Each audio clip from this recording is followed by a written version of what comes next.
Bright morning, everyone. So this is the video presentation of Group 3. So my name is Rico Malyavo. I am the group leader of Group 3, and we're going to report about gender identities. Bright morning, Miss. So now we're going to tackle about gender identities. So gender identity is a personal sense of one's own gender. Below are example of gender identities. So transgender refers to a person who do not identify with the gender they were assigned at birth. So transgender is an umbrella term for a person whose gender identity, gender expression, or gender behavior does not conform to the typically associated with the sex to which they were assigned at birth. So next slide is about HRT basics feminizing hormone therapy. So the first picture is a pills medication that has two different content of medication. So first, it is the estrogen. So estrogen is the primary female hormone, and it involves in physical and emotional changes. So the second one is testosterone blockers, also known as anti-androgen. So androgens are the class of hormones that cause masculine features. So spironolactone is most commonly used to anti-androgen. So it blocks production and action of testosterone. So here is the example of before and after taking hormones replacement therapy. So cisgender refers to a person who identify with a gender that were assigned at birth. So cisgender is a term used to describe people whose gender identity matches to the sex that were assigned at birth. So for example, someone who assigned a female at birth and then they identify as a woman is a cisgender. So gender fluid refers to a person whose gender identity changes over time from ends of the spectrum to the other. So a gender fluid person is someone whose gender identity is not fixed, meaning it can change over time or depending on the situation, sometimes feeling more aligned with the male gender, sometimes female, and sometimes somewhere in between or outside in the traditionally binary. So essentially the gender expression is fluid and not confined to one single category. So I will also discuss the examples of gender identity. Gender identity is how we understand ourselves. When we say gender identity, that is who we think we are in terms of gender, how we understand ourselves. Are we a man or a woman or something else entirely? So I will be discussing the three examples, which is the non-binary, genderqueer, and agender. So non-binary refers to person who do not identify themselves exclusively as a man or a woman.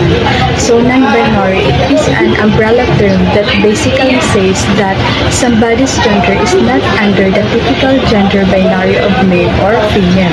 So when we say umbrella term, it means is a term that covers a group of sexuality or gender identity that have something in common. So ang non-binary kumbaga, identifying with both men and women or a gender that is neither. So these people of non-binary, these are people na ang ila understanding of gender identity is wala sa pagka-man or sa pagka-woman. So they don't want to be affected. They don't want to be influenced by the gender expectations of society. So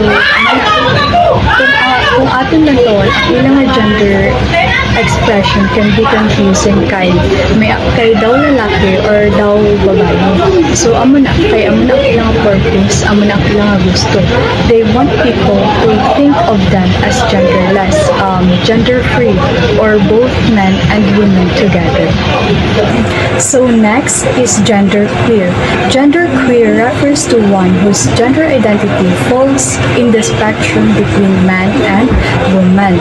So their gender identity often exists between or outside the binary. So these people of genderqueer might combine elements of masculinity and femininity sa ilang expression. So ang genderqueer similar siya sa non-binary, and sometimes people use them interchangeably. So when we say interchangeably, in a way that can be changed without making any difference or without being noticed. So ang genderqueer basically means that somebody's gender does not fit into the typical gender norms and kind like the gender binary. They aren't just a female or male, but rather experience of their gender is greater than that, and they don't fit into those gender norms or binaries as non-binary.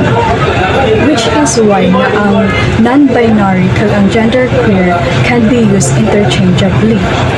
So next is agender. Agender refers to people who feel that they have no gender or that their gender is neutral. So these people of agender might identify as transgender or non-binary. So being agender has nothing to do with how a person dresses, kung paano pala manukso payo ang isang tao.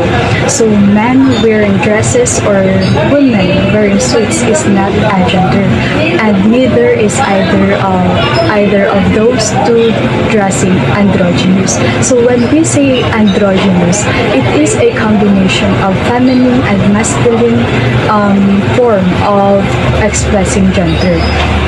So example, if a person gibata siya male and identifies only as a male, is not agender. So kapag naman a person nagibata female but they feel that they have a gender, but does not feel that they have a gender, is agender. So may isa pa example na if ang person gibata female pero gasupsok siya sa mga pambabae nga bayo but does not feel that they have a gender, it is agender. So kapag naman ang person nga female siya and identified only as a woman pero gasuksok lang siya sa mga panlalaki nga mga bayo, that means it's not agender. Bigender refers to person with two distinct gender identities which they either experience alternately or simultaneously. So, a bigender person might identify as both male and female. They can express themselves with two genders. So, basically, they can feel